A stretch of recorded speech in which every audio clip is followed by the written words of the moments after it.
पुराणों के अनुसार भगवान परशुराम को श्री हरि विष्णु का अवतार माना गया है। भगवान विष्णु का ये सबसे क्रूर अवतार था। शिवजी द्वारा प्राप्त परशु के कारण ही उनका नाम परशुराम पड़ा था। परशुराम महर्षि जमदग्नि और माता रेणुका की संतान थे।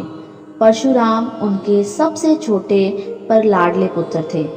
पांचों भाइयों में परशुराम ही सबसे तेजस्वी और न्यायपूर्ण योद्धा थे।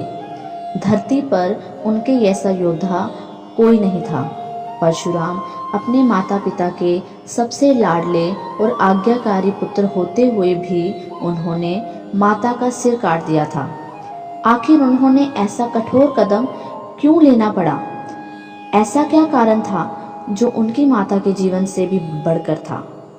आगे हम इसके बारे में विस्तार पूर्वक पढ़ेंगे, लेकिन उससे पहले अगर आप मेरे चैनल पर नए हैं तो चैनल को सब्सक्राइब कर लीजिए।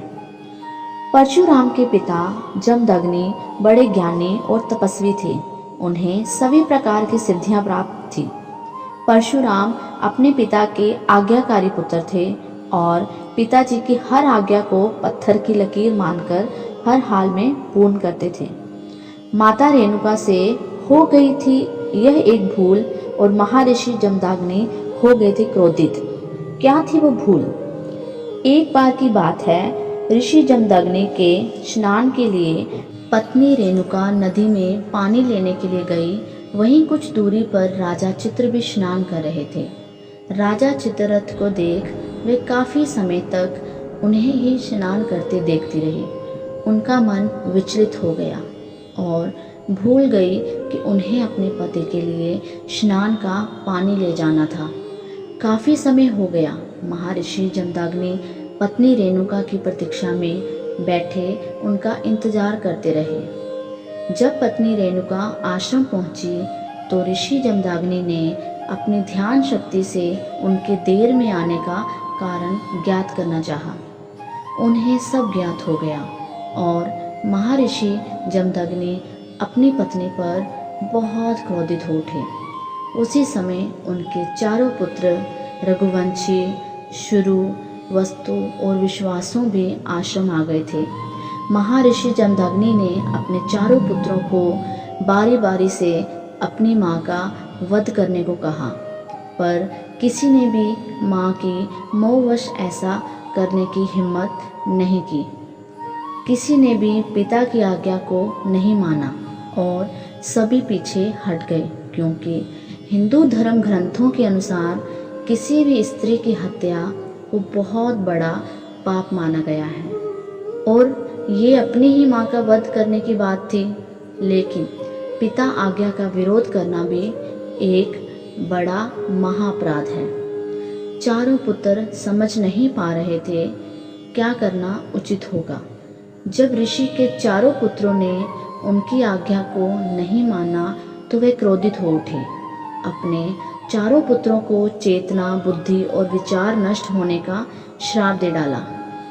वहीं थोड़ी देर में परशुराम भी आश्रम आ गए।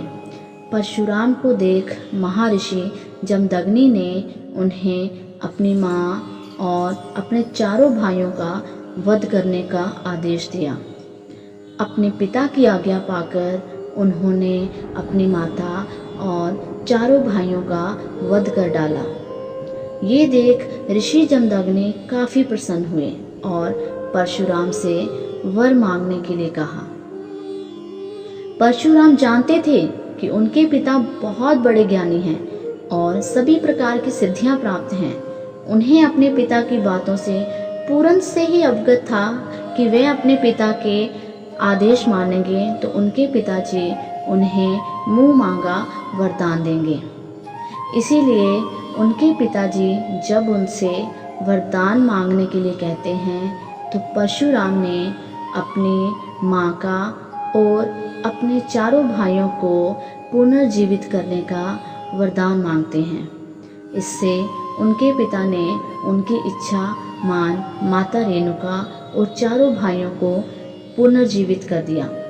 इस तरह परशुराम ने अपने पिता की आज्ञा भी मानी और अपनी माता और भाइयों को जीवित भी करा लिया। लेकिन माता तो पुनर्जीवित हो गई, पर उन पर अपनी माँ हत्या का पाप चढ़ गया। इस पाप से मुक्ति पाने के लिए परशुराम एक पर्वत पर शिव आराधना करने के लिए चले गए। कई वर्षों की कठोर तपस्या से प्रसन्न शिवजी ने उनके समक्ष आ गए और उन्हें मृत्यु कुंडली के जल में स्नान करने के आदेश दिया। तभी वे अपनी माता की मृत्यु के पाप से मुक्त हो पाएंगे।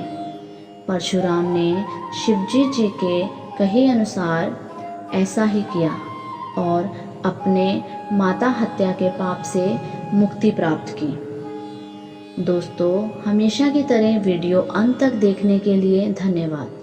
हम इसी तरह के अनसुनी और रहस्यमय कहानियाँ आप तक पहुँचाते रहते हैं। हमारे साथ जुड़ने के लिए इस YouTube चैनल को सब्सक्राइब कर लीजिए। धन्यवाद।